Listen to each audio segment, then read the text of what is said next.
Bien. Bonjour tout le monde.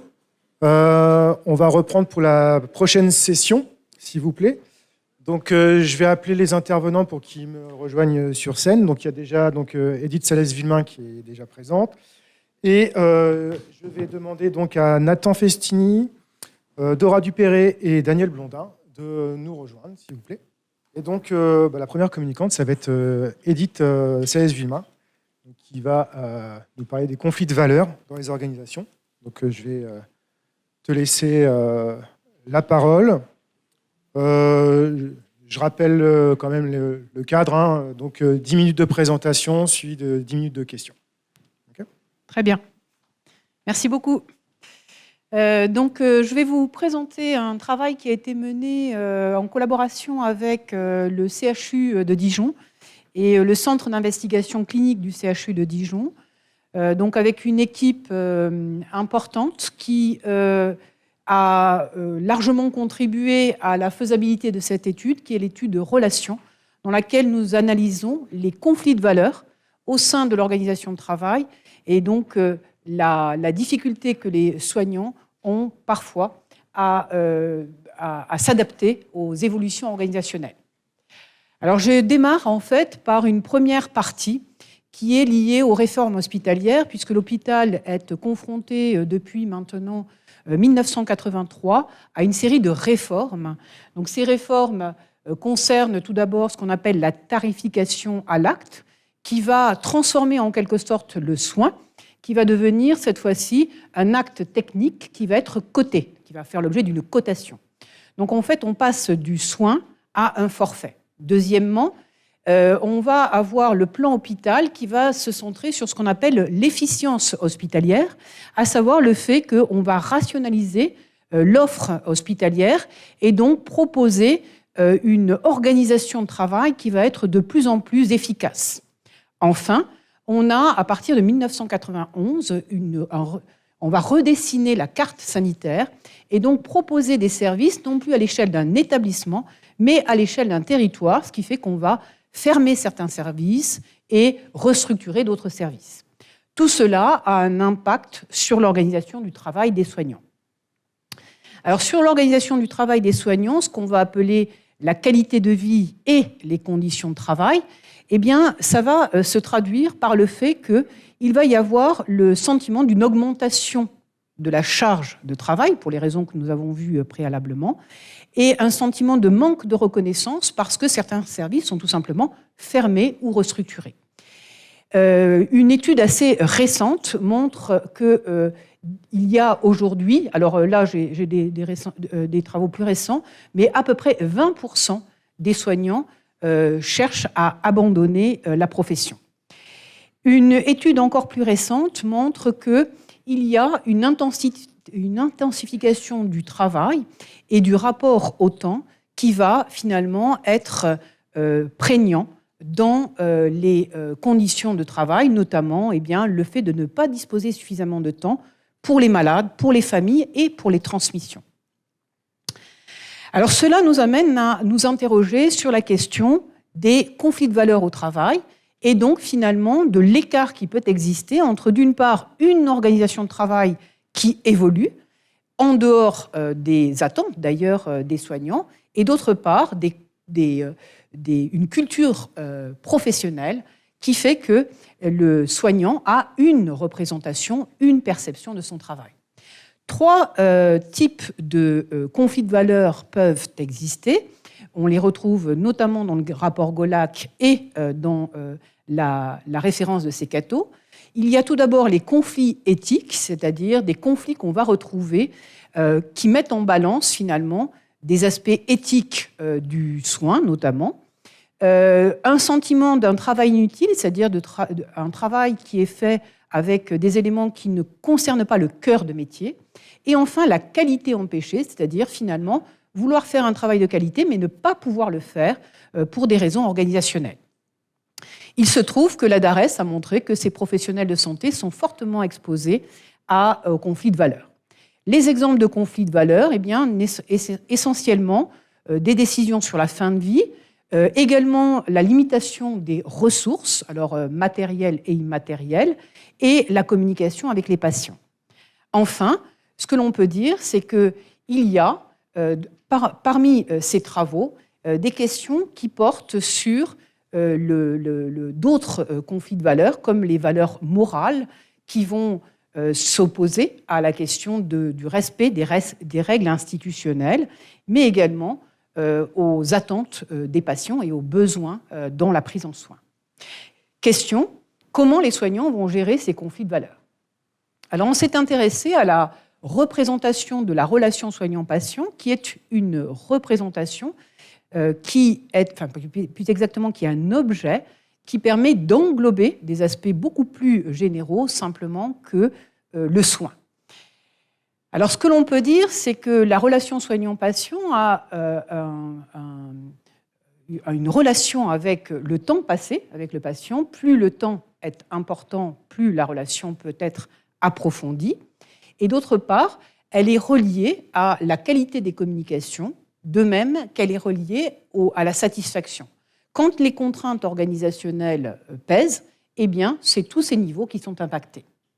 Par ailleurs, ce que l'on peut dire, c'est que, au contraire, une bonne relation soignant-patient va avoir une incidence sur l'empathie qui est perçue par le patient à propos du soignant, également la satisfaction du patient, l'adhésion thérapeutique et finalement la probabilité de guérison. Donc, s'intéresser à la relation soignant-patient, c'est s'intéresser finalement à l'efficacité du soin. Maintenant, quand on regarde la représentation que les soignants ont de la relation soignant-patient, eh bien, on s'aperçoit que ces représentations, on peut les voir au travers de différents, contextes et cadres théoriques. On s'est intéressé essentiellement à celui des représentations sociales. On s'intéresse à cela parce que ces représentations sociales sont portées par les groupes sociaux et pour ce qui nous concerne, le groupe qu'on va analyser et qu'on va interroger, c'est le groupe des soignants. La question, c'est comment ce système de pensée, que sont les représentations sociales, qu'on appelle common sense, eh bien, va s'organiser en réseau de connaissances, mais également on va explorer, pour ce qui concerne notre étude, les logiques de raisonnement collectif, c'est-à-dire non seulement la structuration de ces éléments de pensée, mais également leur articulation à travers des axes d'opposition ou au contraire des schémas de causalité. Deuxième chose, ce que montrent les travaux, c'est que la représentation sociale du rôle professionnel, eh bien, aujourd'hui, est plutôt centrée sur la qualité du soin et donc finalement sur ce qu'on appelle la relation de service, la qualité du service rendu. Du coup, ce sont plutôt les compétences techniques qui sont mises en avant par les soignants. Et parallèlement, il se trouve qu'il y a une croyance parmi les soignants que finalement, la décision médicale va s'imposer en quelque sorte d'elle-même et que le patient doit s'y conformer. On se retrouve donc avec une asymétrie de relation entre le soignant et le patient. Partant de là, on a mis en place un recueil de données qui est qualitatif, qui a été réalisé autour de 5 services de soins qui sont un service de médecine interne, un service de cardiologie, de gériatrie, de chirurgie viscérale, de neurologie. Et donc des services qui sont plus ou moins techniques. La durée des entretiens était d'1 heure environ, et il y avait un guide d'entretien dans lequel il y avait une partie qui était la consigne, qui fixait le cadre dans lequel cet entretien était réalisé. Ensuite, qui introduisait l'objet de représentation, la relation soignant-patient, et enfin, une tâche d'association verbale qui permettait, à l'issue de la consigne et de la partie libre, de résumer en quelques mots quels sont les premiers mots qui vous venaient à l'esprit à propos de la relation soignant-patient. Puis on avait une partie semi-dirigée avec la place accordée à la communication soignant-patient, les obstacles, les freins, et pour terminer, s'ils voyaient un lien avec leur qualité de vie au travail. On partait de l'idée, partant de la littérature, que l'élément temps serait un élément central au sein de cette représentation sociale. Et deuxièmement, le manque de temps serait en lien avec les conflits de valeurs rencontrés par les soignants. Donc on utilise 3 méthodes d'analyse de données. Tout d'abord, l'analyse de similitude où on a utilisé Iramutech dans le cas présent. Deuxièmement, l'analyse thématique qui a été faite de manière manuelle. Et enfin, une analyse de discours qui a été faite grâce au logiciel TROP. Alors tout d'abord, la tâche d'association verbale à propos de la relation soignant-patient. Donc cette tâche d'association verbale permet de montrer qu'au centre de cette représentation, il y a empathie. Empathie structure la représentation de la relation soignant-patient. Et ensuite, il va y avoir 4 réseaux de connaissances. Le premier qui part de écoute et communication, donc l'empathie, c'est de l'écoute et de la communication avec le patient, c'est le toucher, c'est-à-dire le contact physique, c'est également la confiance et le respect, et on voit apparaître manque de temps, qui est bien un élément central de la représentation. Donc ça, ce sont des corrélations entre mots. Quand on analyse maintenant le sous-corpus temps au sein des entretiens, eh bien, on s'aperçoit qu'effectivement, il y a bien une structuration comme on s'y attendait, c'est-à-dire autour de patient, la question du temps est essentielle, et le temps va finalement permettre de réguler en quelque sorte cette relation entre les soignants et les patients. On voit bien qu'il y a 2 réseaux de connaissances.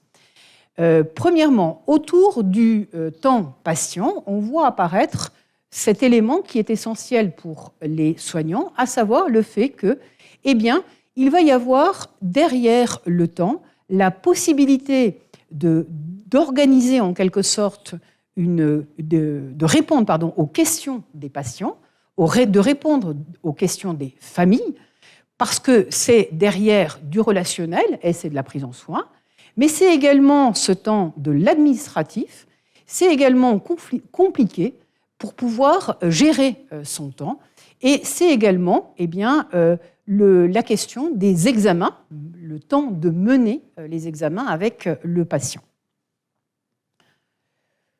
On est allé regarder ensuite, au sein du sous-corpus temps et manque de temps, les différents types de conflits de valeurs que l'on pouvait voir apparaître.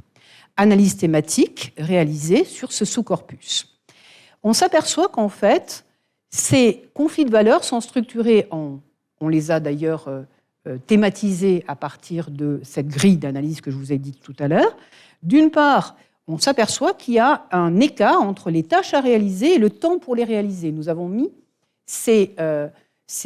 l'ensemble de ces verbatims dans la qualité empêchée. Deuxièmement, les tâches à réaliser, le temps pour les réaliser et la prise en compte des besoins du patient rentrent surtout dans les conflits éthiques. Enfin, les tâches administratives à réaliser, le temps pour les réaliser rentre dans le travail inutile. Et on s'aperçoit qu'effectivement, eh bien, ce sont la qualité empêchée et les conflits éthiques qui sont les plus fréquents. Alors, comment ça se traduit pour les soignants ? Eh bien, ils disent, par exemple, pour la qualité empêchée, ce n'est pas un manque d'envie, mais plutôt de temps d'expliquer aux familles. Ou, quand c'est une urgence, il faut lui déboucher une artère, et tu n'as pas le temps de répondre à sa question. Combien de temps ça va durer ? Ou je ne peux pas accorder du temps à la famille pour répondre à leurs questions, ça me met dans le rouge pour vérifier l'examen de monsieur X, et on n'a pas assez de temps. Les conflits éthiques, c'est la même chose, mais cette fois-ci, on va mettre en balance les caractéristiques des besoins des patients. Par exemple, il faut laisser plus de temps à la personne de respirer et de déglutir quand ils sont hémiplégiques et qu'on doit les nourrir. Un patient qui dit que ça ne va pas trop bien ce matin et on n'aura pas eu le temps d'aller le voir, donc de pouvoir ensuite voir comment on peut l'aider. On sait juste qu'il a mal. Et dans le travail inutile, vous devez vous en douter, c'est surtout l'aspect administratif qui est dedans, c'est-à-dire le fait de devoir remplir des dossiers et notamment ces contraintes administratives vont impacter l'activité des soignants. Donc on voit que plutôt qualité empêchée et conflits éthiques sont les plus fréquents. On est allé maintenant regarder dans l'analyse de discours. Et dans l'analyse de discours, en fait, on s'aperçoit que le rapport au monde qui est construit par les soignants repose sur un style qu'on appelle argumentatif, c'est-à-dire qui est composé de connecteurs, de conditions de cause et de but, donc une logique plutôt causale, et par ailleurs de verbes factifs. Alors je vous anticipe sur la slide suivante. En gros, on voit apparaître des soignants, quand on leur parle de la relation soignant-patient, qui se focalisent surtout sur ce qu'ils doivent ou ce qu'il faut faire, plus que ce qu'ils font réaliser au quotidien, ce qu'ils vont réaliser au quotidien.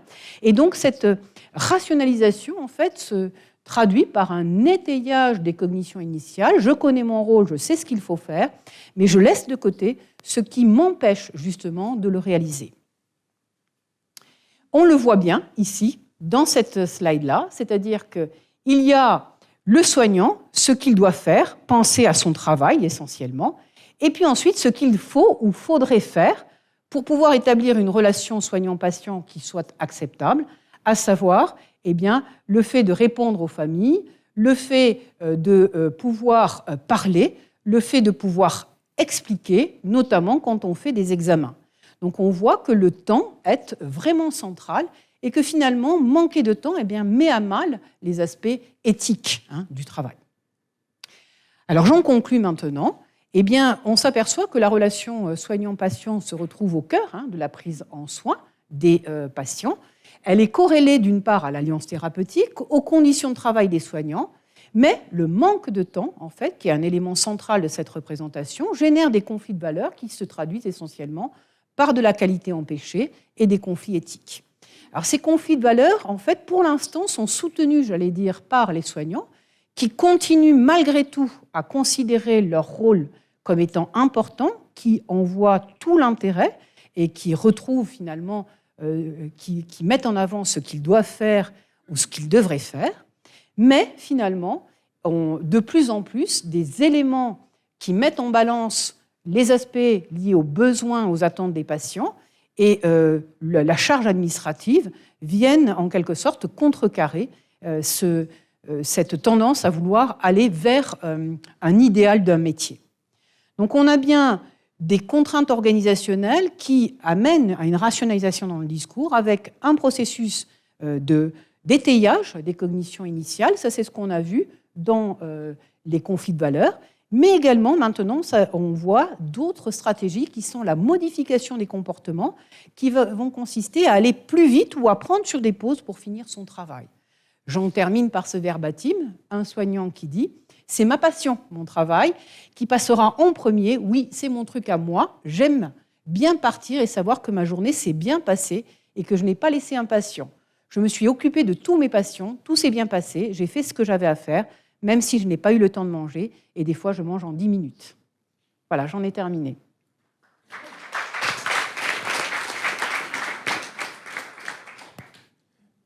Merci Edith. 10 minutes un peu plus, mais il nous reste encore 3 minutes à peu près pour des questions. Merci Edith, c'est passionnant ces histoires-là de relations patients-soignants.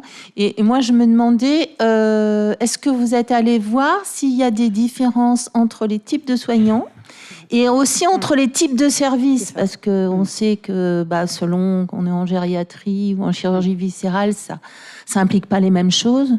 Ou que d'ailleurs, sur la notion de temps, les infirmiers ont plus de temps alloué, par exemple, dans les services de soins palliatifs. C'est ça. Voilà, donc... Alors, on avait exclu le soin palliatif pour la raison que tu donnes, c'est-à-dire un moins grand nombre de patients et un temps patient plus long. On avait exclu également la réanimation, parce qu'il y a aussi un nombre en tout cas une relation soignant-patient qui n'est pas la même, puisque c'est de la réa. Pour les autres services, au départ, on est parti sur le fait de comparer des services techniques et non techniques. On l'a fait sur la partie quantitative. Donc là, c'est la partie qualitative que je présente, mais il y a une partie quantitative qui a permis d'inclure 190 soignants et dans laquelle on a été regarder la relation soignant-patient au travers d'un questionnaire, un questionnaire relationnel. Effectivement, il y a un effet lié à la technicité du service. Pour la partie qualitative, on ne l'a pas fait parce qu'il y a un plus petit nombre de soignants qui ont été inclus, 34, Et donc la comparaison au sein des 5 services aurait été vraiment compliquée. Voilà. Et entre les statuts IDE et Alors médecins oui, il y a des effets, mais ils ont été analysés sur la partie tâches d'association verbale, mais pas pour le reste. Parce que sur les conflits de valeurs, etc., le traitement est encore en cours pour ça. Mais oui, c'était l'idée d'aller regarder les médicaux et les paramédicaux, avec l'idée que derrière moi, je mets plutôt soignant, pour éviter cette fracture qui existe à l'hôpital, notamment entre les deux. Merci.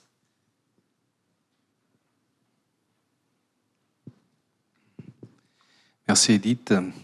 Grâce à toi, je viens de prendre conscience que j'étais un peu vieux. Parce que pour la première fois, je vais citer mes propres travaux en disant... on l'avait trouvé, avec une certaine Edith Salès-Villemain. Je ne sais pas si tu te rappelles de ces travaux sur dissonance cognitive, enfin le discours apporté les gens engagés dans les situations de dissonance et d'engagement, et qui évoquait le temps pour parler de leur subjectivité dans ces expériences-là, et puis aussi d'autres travaux sur la soumission à l'autorité des participants à des situations de soumission à l'autorité, qui évoquent aussi le temps, qui est un marqueur du conflit. Et donc ma question, au-delà de dire que voilà, le temps, on sait que c'est un indicateur distursif du conflit, au-delà de ma question sur le langage, c'est plutôt une question plus épistémologique sur, là du coup, le cadre que tu proposes, c'est-à-dire, est-ce que finalement, l'évocation du temps comme un stresseur, c'est assez classique dans les modèles santé au travail, est-ce que ça réfrate finalement une perception des conditions matérielles, des contraintes matérielles, donc une réalité matérielle, ou est-ce que finalement c'est rien d'autre qu'un traducteur de la subjectivité et de la conflictualité au travail? C'est-à-dire, finalement, quel est le statut de cette variable temps dans l'explication de la santé au travail? À travers ce que tu dépeins ici, on pourrait croire que c'est simplement une production discursive d'un rapport relationnel au travail. Alors, je dirais que c'est sans doute les deux, mais là, dans le cas présent, moi, je l'aborde d'un point de vue organisationnel, clairement, puisque, on va dire, diminution du nombre d'équivalents temps plein au sein des services, une charge de travail qui augmente, une recherche d'efficacité, etc. Donc, on est plutôt sur de l'organisation du travail qui va amener à, en quelque sorte, devoir faire en plus de temps, ce que disent d'ailleurs les soignants. Mais justement, est-ce que c'est une perception objective réellement des conditions temporelles liées à l'activité ou... Je prends un autre exemple, l'exemple des universitaires qui disent toujours qu'ils n'ont pas le temps, alors qu'objectivement, on a plein de temps. Mais ce sentiment d'être en conflit de valeurs, là, du coup, avec le travail qui nous est imposé dans la transformation de l'université depuis une quinzaine, vingtaine d'années, voire un peu plus pour les plus anciens, ça traduit finalement une relation conflictuelle au travail et rien d'autre, parce que le temps, là... Alors là, non, je serais encore plus, du coup, précise, c'est-à-dire il y a un nombre de lits, tout simplement, très clairement. Et donc, le nombre de lits patients augmente comparativement au nombre de soignants. Et donc là, c'est un indicateur qui est matériel. Ouais. Donc après, ça peut générer ce que tu dis, c'est-à-dire une relation au travail qui est modifiée. Ouais. Ah si, bien sûr, aussi. Pas purement discursive. C'est en gros des conditions de travail qui évoluent et qui vont se retrouver dans la manière finalement d'organiser la pensée et qui va se traduire par du discours. Pour ne pas perdre trop de temps et dépasser le timing, en fait, donc j'invite celles et ceux qui auraient envie d'en discuter plus avec Edith de le faire après. Et on va laisser la parole à Nathan Festini, s'il vous plaît. Alors bonjour à toutes et à tous. Donc, je m'appelle Nathan Festini, je suis doctorant en psychologie sociale du travail et des organisations à l'université Grenoble-Alpes sous la direction de Christine Geoffrion, qui est professeure des universités également à Grenoble. Et je vais vous présenter une de mes études de thèse qui s'intéresse à la relation entre un manager ou un encadrant et les membres de son équipe, et notamment les éléments qui pourraient favoriser, en tout cas améliorer cette relation managériale. Donc, il y a plusieurs études qui montrent que le management, ou en tout cas les modes managériaux de façon générale, et la qualité de la relation entre un manager et ses agents sont des facteurs positifs de l'amélioration des conditions l'amélioration des conditions de travail et de la qualité de vie au travail.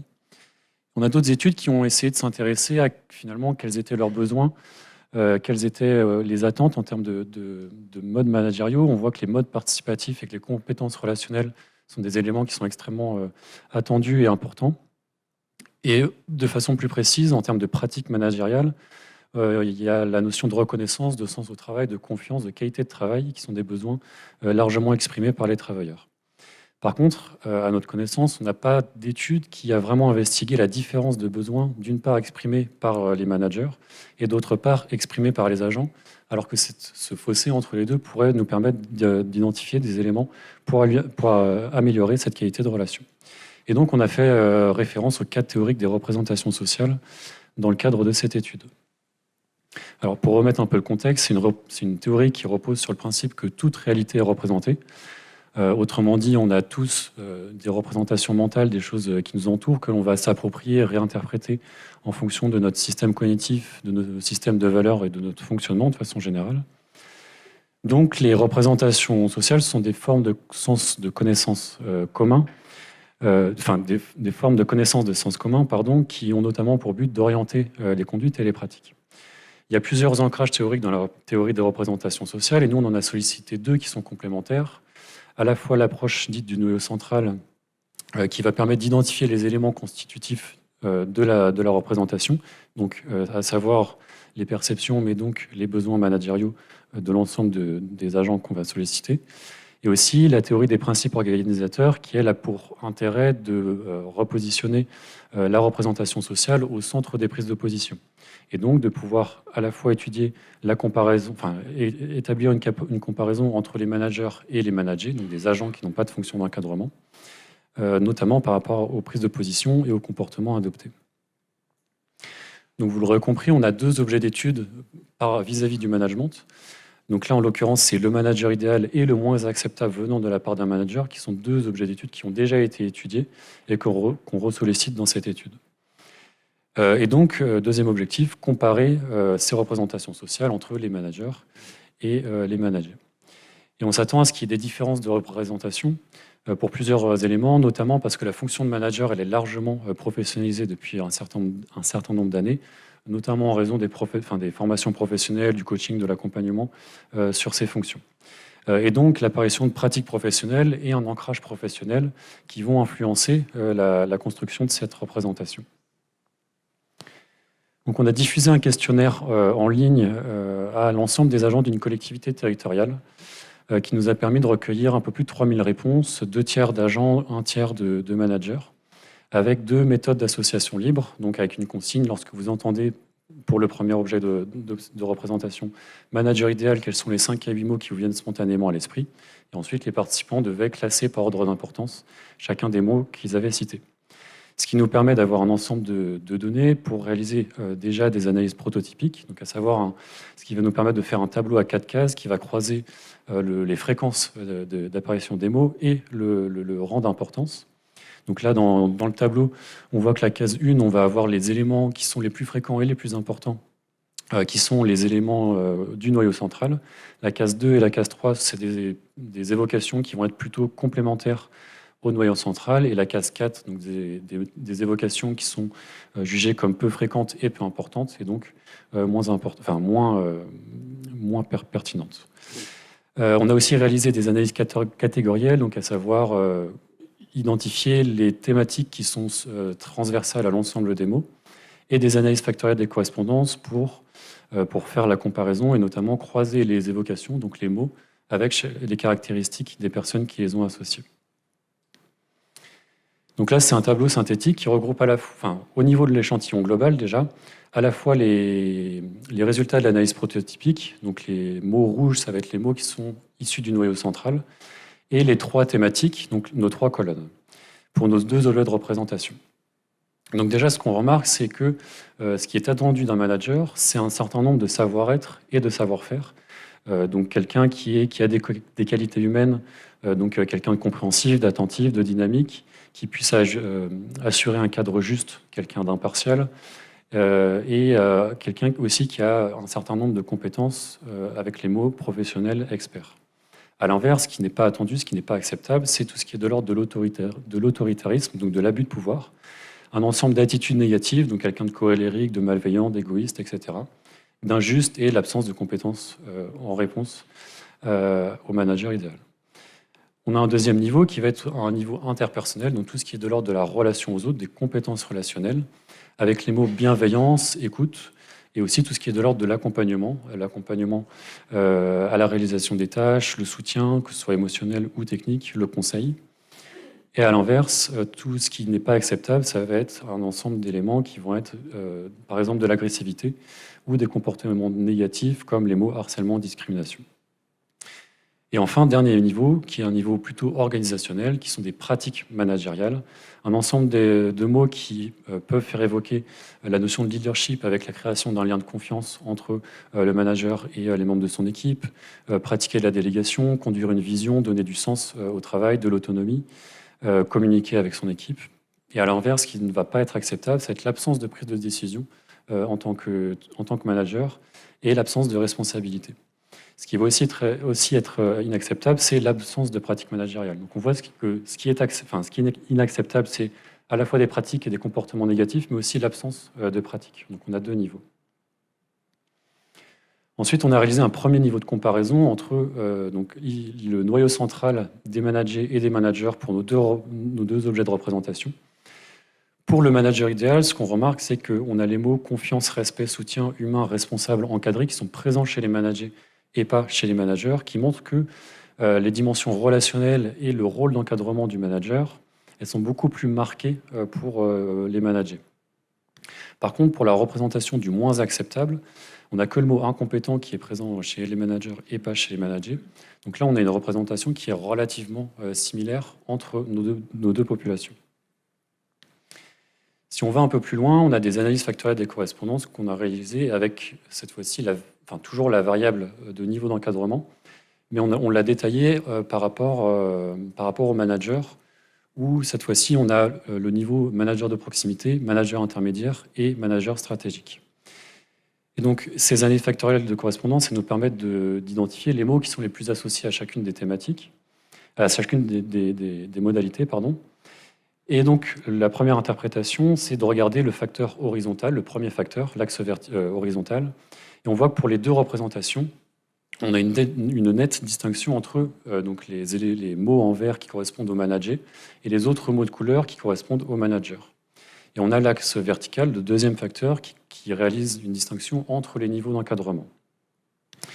Si on regarde de façon un peu plus précise la forme du graphique pour le manager idéal, on a vraiment un éclatement des mots sur le graphique, tandis que pour le moins acceptable, on a un regroupement des mots au centre du graphique qui montre que finalement l'ensemble des mots sont plutôt communs. Donc on a une représentation du moins acceptable qui, là à l'inverse, qui correspond à nos premières analyses, qui montre qu'elle est plutôt commune à l'ensemble des groupes, même s'il y a des spécificités. Donc si on interprète, qu'on simplifie avec ce tableau, on se rend compte que les managers, ils évoquent avant tout un registre qui va être lié aux compétences relationnelles et aux compétences d'encadrement du manager. À l'inverse, les managers, ils vont avoir avant tout un registre qui va être lié aux compétences managériales, donc accompagner, donner du sens, déléguer, et à la posture de leader, avec les notions de clarté, d'exemplarité et d'équité. Et comme je le disais, sur le moins acceptable, on a une représentation sociale qui est commune par rapport aux compétences relationnelles, mais on a des spécificités pour les deux groupes. Pour les agents, c'est surtout les qualités humaines qui vont être marquées, alors que pour les managers, c'est surtout les pratiques managériales et les compétences relationnelles également. Donc finalement, nos résultats sont assez concordants avec l'étude qui avait été précédemment menée, qui montrait que les compétences relationnelles étaient vraiment au cœur de la représentation sociale du management, qui mettait aussi un petit peu en second plan les compétences techniques. Donc il y a vraiment un intérêt pour former les managers, les accompagner dans leur développement de compétences, justement sur ces notions relationnelles et ces qualités humaines en termes d'empathie, de communication, d'échange. Et par rapport à la différence de représentation, il y a aussi un intérêt à pouvoir mettre en discussion le travail et l'accompagnement managérial pour pouvoir prendre en compte à la fois les besoins du manager par rapport à son équipe, mais aussi les besoins de l'équipe par rapport à cette situation managériale. On a quand même certaines limites par rapport à cette étude. Déjà, l'analyse factorielle des correspondances, elle est plutôt à visée descriptive que explicative. Donc en termes d'interprétation et de conclusion, il y a des pincettes à prendre. Et pareil, sur la définition du niveau d'encadrement, c'est assez difficile. En tout cas, il n'y a pas de définition stricte sur la différence entre un manager intermédiaire ou un manager stratégique ou un manager de proximité. C'est compliqué à définir, donc pareil, des précautions à prendre par rapport aux interprétations qui sont à réaliser. Voilà, je vous remercie pour votre écoute. Merci Nathan. Il nous reste quelques minutes pour des questions. Bonjour, merci pour la présentation. Je me demandais par rapport à votre analyse, vous ne questionnez pas le positionnement idéologique vis-à-vis d'une collectivité territoriale avec une dimension un peu politique. Est-ce que c'est prévu ou pas du tout sur, du coup, qu'est-ce que ça implique en termes de relations, d'encadrement aussi, quoi? Par rapport à ma thèse, on a fait le choix de délimiter uniquement au côté administratif et pas au côté politique, notamment parce qu'on a très peu de contrôle sur la collaboration avec les élus. Alors qu'on sait, on a réalisé pas mal d'entretiens par rapport à d'autres études, et c'est quelque chose qui revient de façon très redondante, la collaboration avec les élus. Finalement, le fait de surpasser notre propre manager, finalement, on a aussi des injonctions qui viennent du côté politique. Donc ce serait vraiment très intéressant de le faire, mais du coup, nous, on a quand même restreint par rapport à cette thématique-là. Merci. J'ai juste une question, parce que je ne suis pas sûr de tout à fait comprendre la façon dont vous avez délimité le tableau en particulier concernant ce qui concerne l'inter-individuel, intra ou organisationnel, dans le sens où dans tous vos tableaux, il y a notamment l'autoritarisme qui revient beaucoup. Et j'aurais tendance à dire que l'autoritarisme pourrait renvoyer également à une pratique organisationnelle, justement, qui renverra justement à un aspect idéologique et à comment est-ce que l'organisation va politiquement pousser la façon dont les managers doivent se comporter. Donc, comment est-ce que vous classez ça vraiment, en termes de personnalité ou plutôt en termes de pratique? C'est une très bonne remarque. En fait, là, les analyses catégorielles ont été réalisées avec un logiciel d'analyse, Iramutech notamment. Et donc, le terme d'abus de pouvoir et d'autoritarisme est apparu dans cette thématique sur le savoir-être et le savoir-faire. Et donc, on est dénué vu que c'est que des évocations des mots simples ou uniques qui sont évoqués, on n'a pas beaucoup de contexte pour pouvoir l'interpréter. Donc nous, on a justement choisi de faire l'interprétation que c'était plutôt l'attitude et la prise de position du manager direct et non pas un fonctionnement organisationnel de façon plus large. Donc c'est un parti pris qu'on a eu justement par rapport à la classification qui avait été réalisée.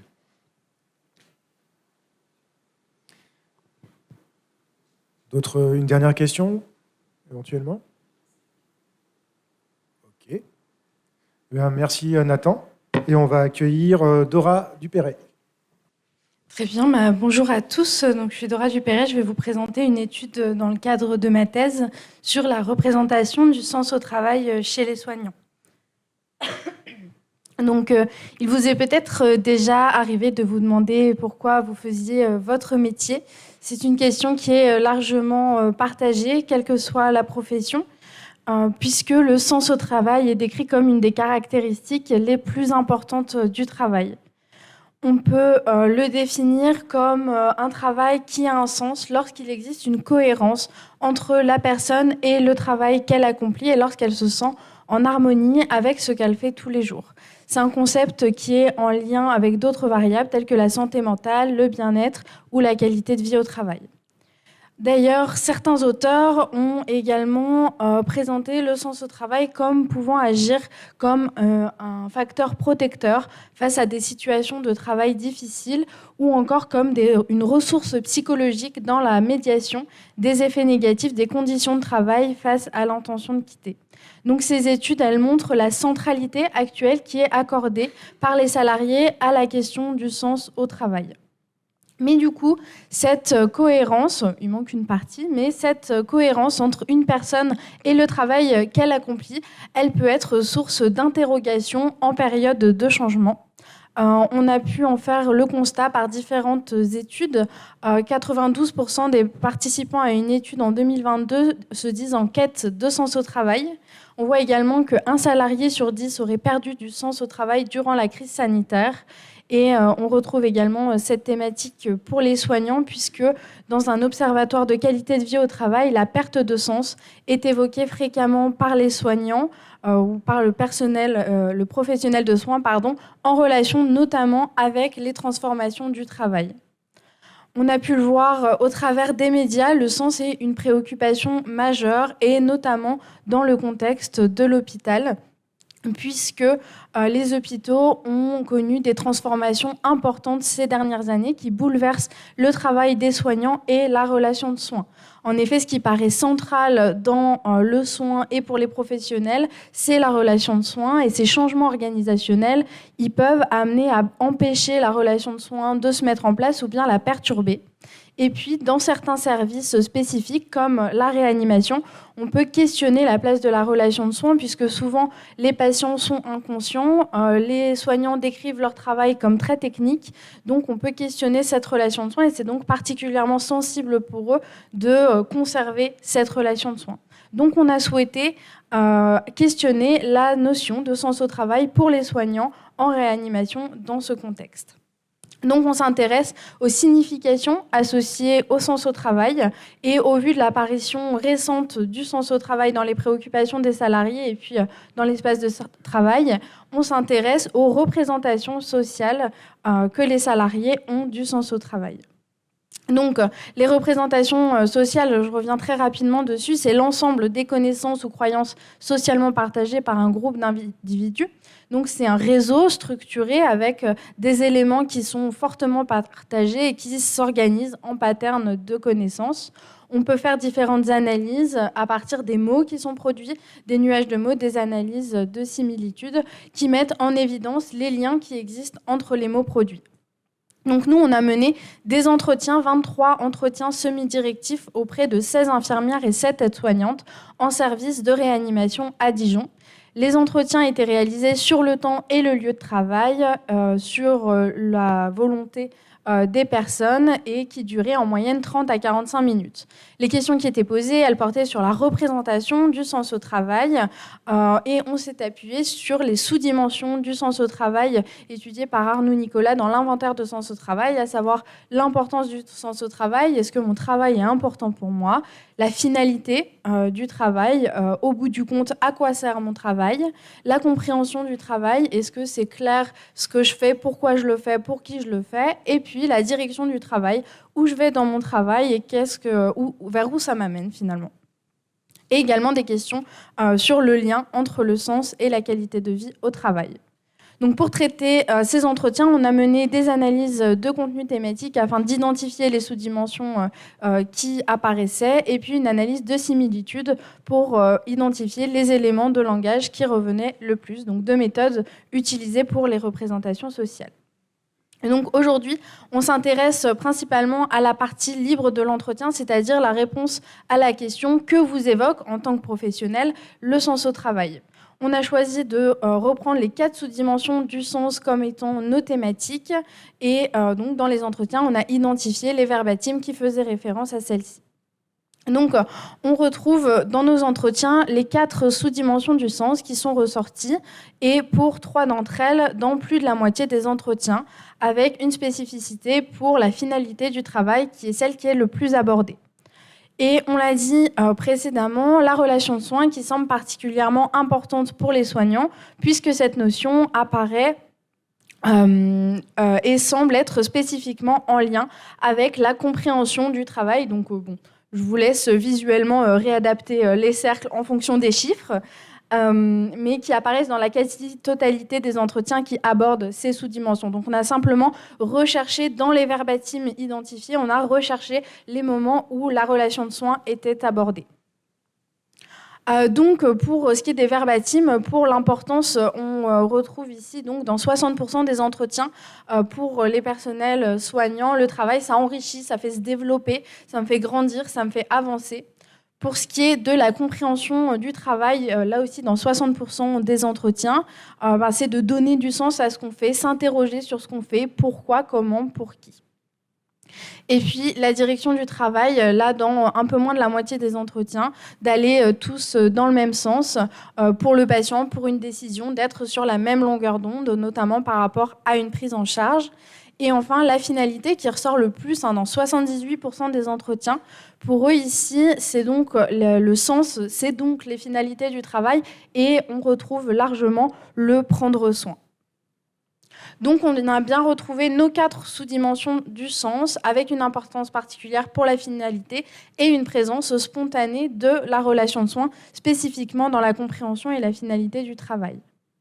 Et donc, pour compléter cette analyse, on a mené des analyses de similitudes qui nous permettent d'obtenir des arbres de similitudes, donc des arborescences, qui reposent sur des corrélations.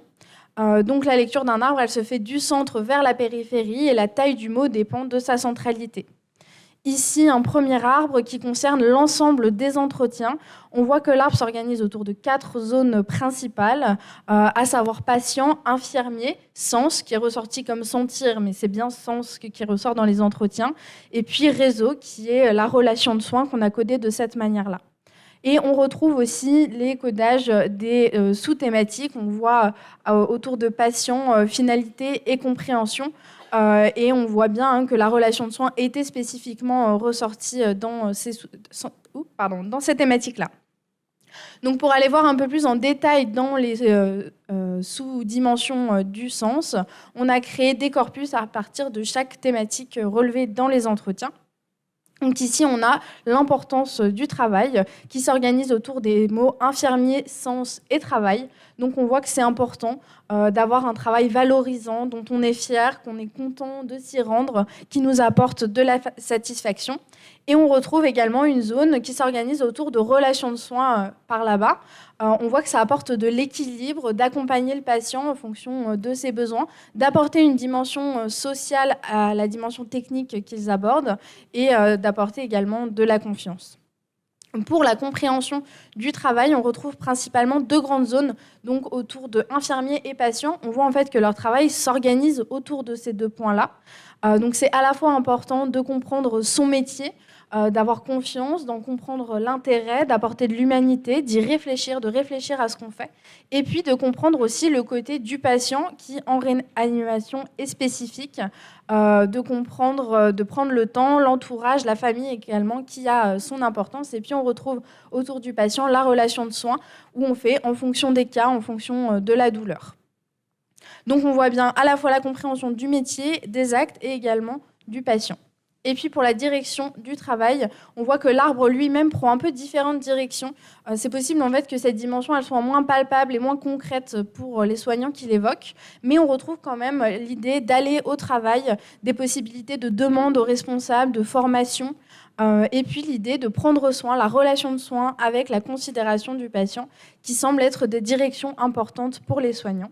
Et enfin, on retrouve la finalité du travail qui s'organise autour de 2 points, le patient et la relation de soins, avec finalement le patient et la relation de soins avec celui-ci qui sont la finalité du travail des soignants eux-mêmes.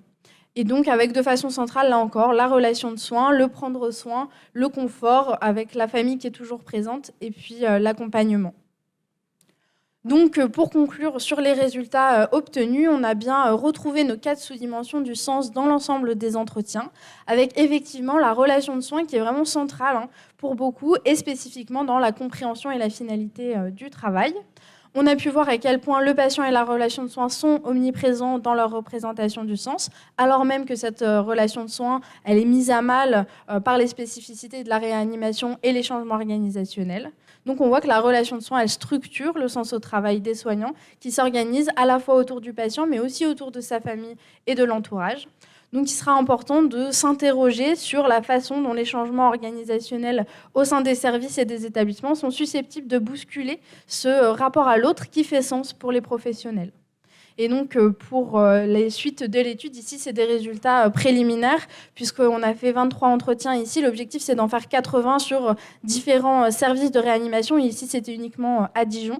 Et puis également d'analyser la suite. On était vraiment juste sur la première question de l'entretien.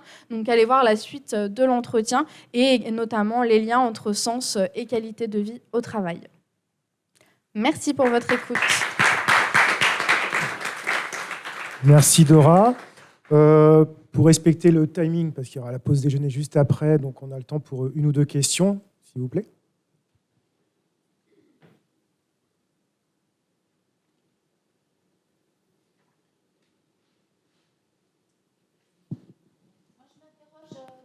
Je pense que je ne vais pas reposer la question sur la différence entre les aides-soignants et les infirmiers, puisque c'est du qualitatif, vous avez peu de participants, mais je m'interrogeais sur de les mettre ensemble dans cette analyse. Les métiers sont quand même très différents, et sachant du sens au travail, est-ce que vous n'avez pas perçu, vous, dans les entretiens, un sens différent malgré tout, là, intuitivement, dans ce qui vous est raconté entre les aides-soignants et les infirmiers, parce que c'est quand même pas du tout le même travail. Le travail d'aide-soignant est particulièrement difficile. Oui, je suis d'accord. Et en termes de sens au travail, je me demande si... Voilà, je sais pas si... Oui, je suis d'accord. En effet, ce serait à comparer. Même nous, à l'origine, dans les soignants, on met aussi les médecins. Mais là, j'en avais qu'un seul. Donc, je l'ai exclu pour le moment. Et puis, j'espère en avoir d'autres plus tard. L'idée, ça va évidemment être de les comparer. Mais ici, même dans les entretiens, je ne l'ai pas vraiment ressenti. Il faut savoir qu'en réanimation, ils sont en binôme. Donc, en fait, ils travaillent ensemble la plupart du temps. Donc, ils ont finalement un rapport au travail qui est très complémentaire et très similaire. Mais en effet, il y aura forcément, là on voit que c'est surtout les infirmiers d'ailleurs qui ressortent parce qu'ils sont majoritaires dans les entretiens, donc c'est eux qui ressortent le plus. Mais ce sera sûrement à comparer à l'avenir. Oui. Merci. Du coup, je suis désolé de presser un petit peu le temps pour que vraiment on puisse y aller après. On va laisser la parole à Daniel Blondin. Bon, bien, bonjour tout le monde. Je voudrais prendre quelques secondes d'abord pour vous remercier. Je me sens tout à fait très privilégié d'avoir été invité pour venir vous faire cette présentation-là. Je veux vous signifier que c'est une présentation qui est très pragmatique. Mon intention, je suis un psychologue de profession et j'enseigne à l'Université de Montréal depuis... Ah, OK. Je suis un psychologue de travail de profession et depuis plusieurs années, je me préoccupe beaucoup des situations de violence en milieu de travail. Et j'ai eu l'occasion à plusieurs reprises de donner la main à des personnes qui étaient victimes de harcèlement psychologique. Alors, j'ai mis le point sur la table pour être en mesure d'essayer d'en faire une étude, mais une étude expérientielle. Donc, ce que je veux vous présenter, c'est un processus de saturation. J'ai rencontré des personnes qui étaient victimes de violences en milieu de travail et qui ont accepté de venir se confier à l'intérieur. Et on a fait un processus de recherche. Alors, voici, ce sont tous les gens qui ont contribué à la recherche expérientielle que nous avons faite. Et nous sommes arrivés à une saturation des données. Donc, de là est sorti ce que l'on appelle le processus social de discréditation et que je vais tenter de vous présenter le plus succinctement possible. Donc, on part vraiment du concret, puis je vais essayer d'abstraire un petit peu quelle est la souffrance qu'ont pu vivre ces personnes-là, mais dans le but de trouver une voie de solution pour que cesse le harcèlement dont ils sont victimes. Donc, tous les gens qui ont fait partie de l'étude et de la recherche, ce sont des gens qui ont fait l'objet de harcèlement, mais qui ont résolu la situation et qui ont préservé leur emploi par la suite. Alors, chacun des participants qu'il a fallu trouver, c'est comme une aiguille dans une botte de foin. Laissez-moi vous dire que que ça ne court pas les rues. Alors, je vais essayer de vous présenter ça succinctement. Alors, le titre « Stratégie résiliente ». Et je m'adresse à Boris Cyrulnik, qui m'a extrêmement influencé dans son ouvrage « Un merveilleux malheur » comme tel, parce que quand on rencontre des gens qui sont victimes de cette violence-là, ils ne perçoivent que le malheur, la dépression, et bon, etc. Alors, à partir de ce moment-là, il fallait regarder comment la résilience humaine pouvait se centrer pour être en mesure de réactiver chez ces gens-là un processus de solution de problème comme tel. Alors, comment un travailleur subalterne éprouvé peut-il se déprendre du harcèlement psychologique provenant du supérieur immédiat tout en préservant son emploi? C'est le thème central de ma présentation.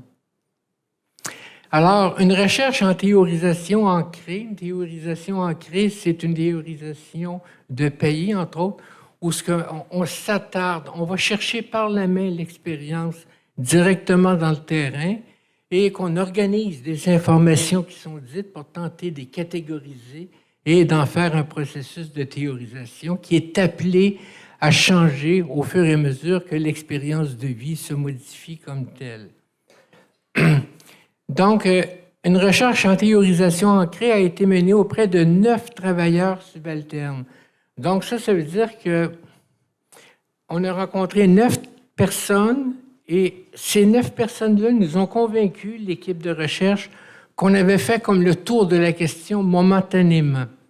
Et de là, on a procédé au développement d'une théorisation qui est partielle, comme telle. Et alors, tous les gens ont fait preuve de résilience. On a passé un test de résilience pour nous assurer qu'ils étaient résilients au moment même où ils étaient victimes de cette situation-là au travail comme tel. Alors, voici la table des matières, l'introduction, portrait statistique, parvenir à contrer le harcèlement, les assises théoriques sur le modèle de la théorisation de Payet, et enfin, le plat de résistance, c'est comment gérer un processus de discréditation sociale, c'est ce qui est ressorti de notre expérience comme telle. Et pour ça, bon bien, je me suis appuyé, à partir de cette étude-là, j'ai rencontré dans ma pratique professionnelle une étude de cas, et c'est cette étude de cas-là que je vais vous présenter pour vous expliquer le fondement de la théorie. C'est un enseignant qui a été mis au pilori, et alors il s'est affirmé pour préserver son emploi comme tel. Alors, portrait statistique, simplement pour vous dire que la Commission des lésions du travail au Canada, on est arrivé à une moyenne de 9 lésions par jour durant 4 années consécutives comme telles. Et pour moi, c'est alarmant de constater cet état-là où 7 jours par semaine, il y a au moins 9 cas qui peuvent être objets d'agression, d'harcèlement psychologique, et tout ça en silence à l'intérieur d'un milieu de travail comme tel.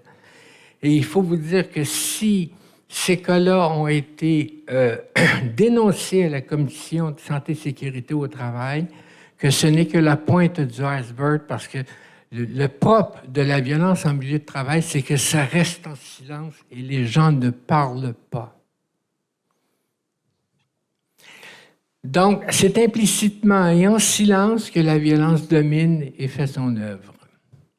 Alors, les victimes ne savent pas en mesurer son niveau de destructivité parce que tout le monde tolère, tout le monde croupit et personne reste, personne ne veut dévoiler. Augmente le risque d'un problème de santé physique et mentale comme tel. Et tout ça se fait par petites touches successives. Et cette expression-là me vient de Marie-France Érigoyen, qui m'a vraiment pisté sur le fait de trouver une loupe, si vous me permettez l'expression, pour aller chercher où est la souffrance de la personne qui tolère sans dire pour garder son emploi comme tel.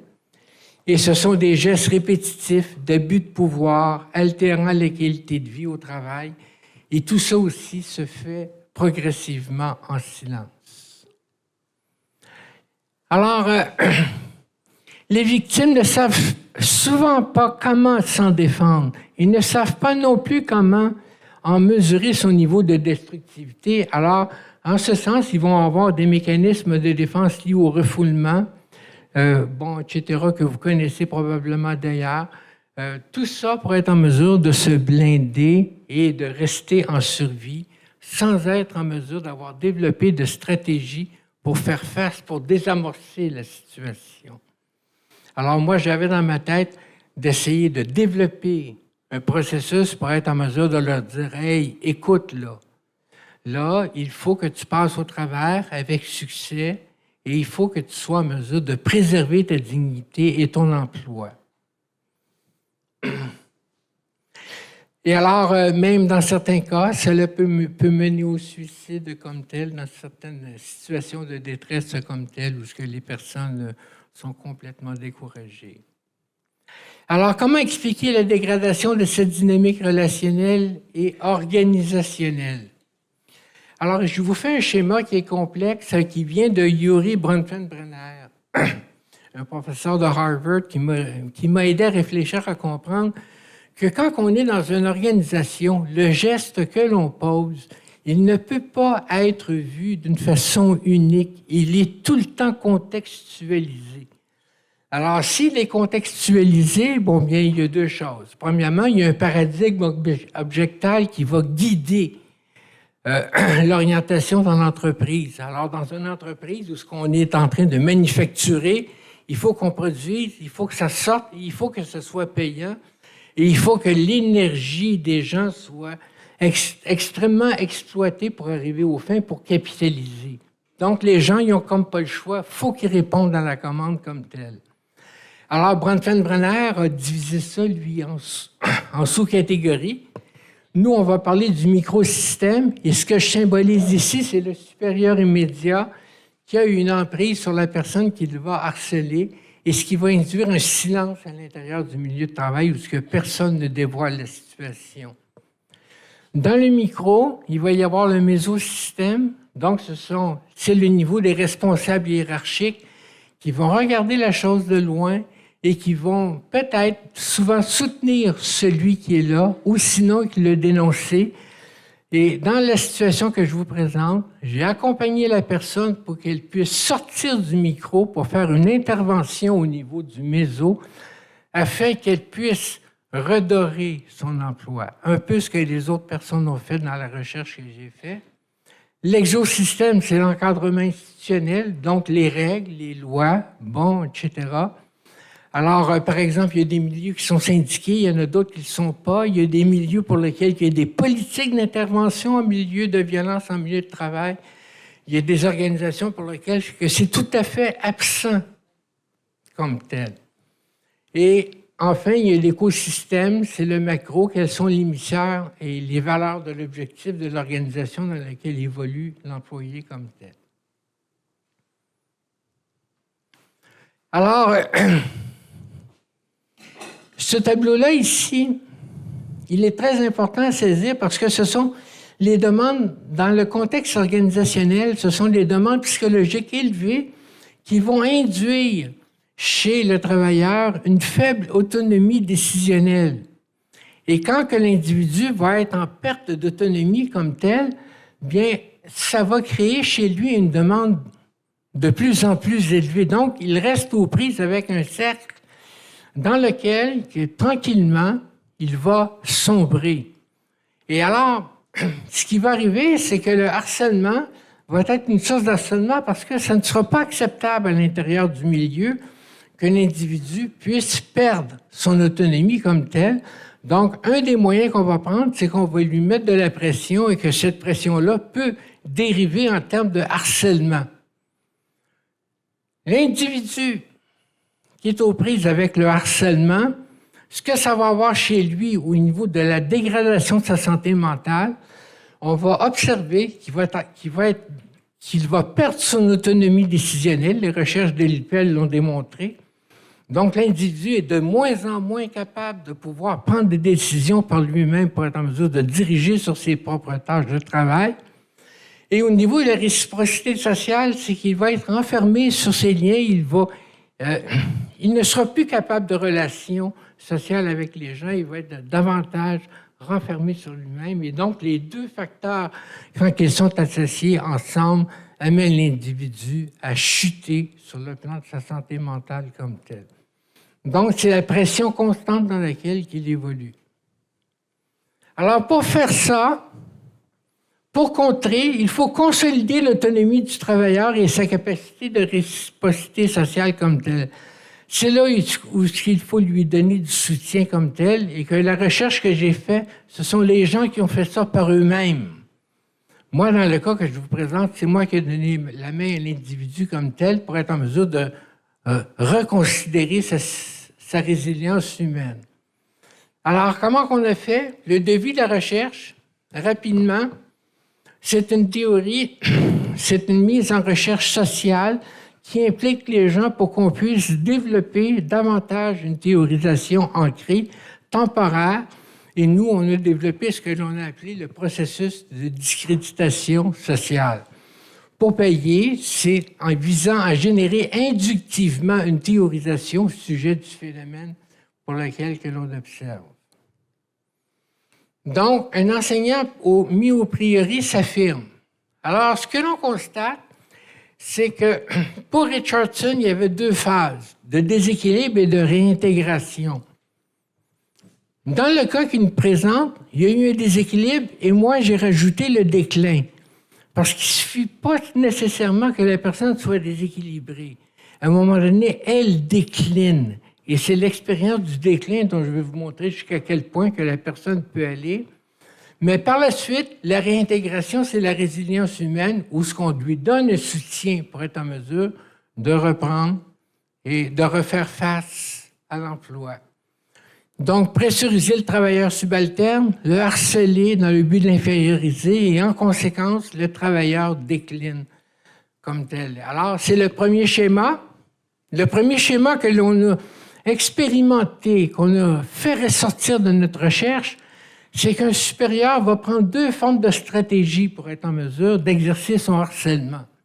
Soit qu'il exerce un contrôle sur la personne, ou soit qu'il manipule l'environnement de la personne comme tel.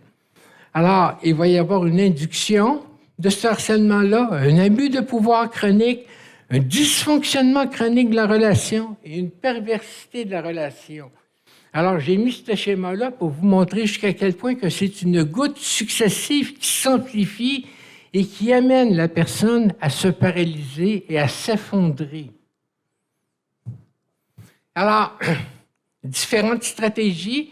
Le supérieur, il peut exprimer fortement son mécontentement sur l'employé ou exposer l'employé à l'échec ou encore, il s'immisce dans la vie personnelle de l'employé. Ce sont des exemples où ce que je veux concrétiser les gestes qu'on peut observer sur la pratique. Ou dans le cas où il manipule l'environnement de la personne, le supérieur manipule pour disqualifier l'employé, y faire une mauvaise réputation, altérer ses conditions de travail ou ne pas respecter les règles du travail ou la convention collective comme telle. Alors, l'individu qui est tout à fait inhibé par ça, le travailleur subalterne, décline. Mais le déclin n'est pas suffisant. Parce que le déclin de la santé mentale va amener l'individu et regardez, c'est l'individu que j'ai accompagné comme tel. Il est allé à multiples reprises dénoncer la situation à l'employeur et l'employeur ne répondait pas, feignait le silence et l'individu restait aux prises avec la situation comme telle. Donc, paralysé dans la situation, la violence subie par le travailleur malgré plusieurs dénonciations, il reste paralysé et sur une période de 3 ans avant de me rencontrer, qu'il a subi, il a subi 3 évaluations psychiatriques. Et ces 3 évaluations psychiatriques-là, à la demande de l'employeur, ont fait où ce que les psychiatres ont considéré qu'il était un bouc émissaire. Et il restait à l'intérieur de son emploi parce qu'il n'y avait pas d'autre façon de gagner sa vie. Mais comme tel. Alors, il a sombré, et c'est devenu l'enseignant mis au pilori. Alors, pas surmonter l'emploi. Alors, il a fallu lui tenir la main pour qu'il puisse se reprendre en main, pour avoir une conduite affirmative comme telle. Alors, on se base sur les expériences sur Richardson. Qu'est-ce que Richardson a démontré? Que quand on pouvait avoir aussi une aide professionnelle, qu'on pouvait comme renouer avec la résilience pour la remettre en évolution chez l'individu, mais à partir de cet instant-là, c'est pas tout le monde qui peut faire ça par lui-même. Alors lui, dans ce cas-là, il avait besoin qu'on lui tienne la main. Et c'est pour ça qu'à un moment donné, il a été demandé de l'aide à un service, un psychologue externe, c'est moi qui est venu voir. Moi, j'étais tout à fait à l'extérieur de la situation et je lui ai tenu la main.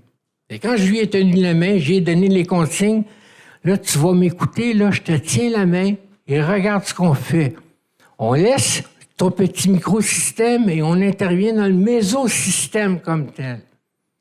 Et alors, l'intervenant, à l'aide, je lui ai aidé à structurer une façon de faire pour qu'il puisse dénoncer la situation à l'entreprise sans que l'entreprise le prenne en grippe. Ce n'est pas simple à faire. Alors, 2 facteurs m'ont aidé à être en mesure d'accompagner cet individu-là.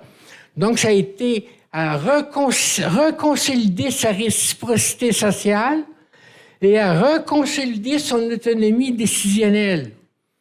Donc, pour s'asseoir avec lui, pour être en mesure d'aller rechercher à l'intérieur de lui certaines ressources, pour qu'il puisse recroire en lui qu'il va pouvoir renager à sa manière dans ce contexte-là comme tel.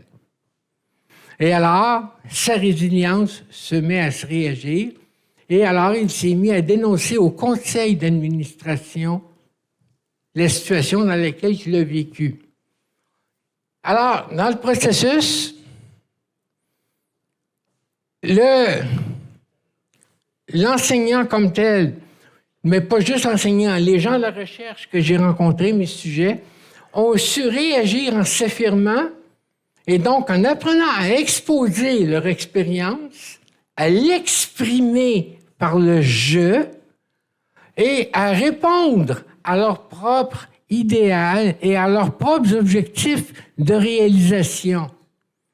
Et ils ont appris à se protéger en résistant, donc en contrevenant, en croyant qu'ils étaient pour être en mesure de pouvoir poser des gestes dans le milieu pour que cesse la violence et le harcèlement, pour surmonter la situation et préserver leur dignité et leur emploi comme tel. Alors, c'est ça.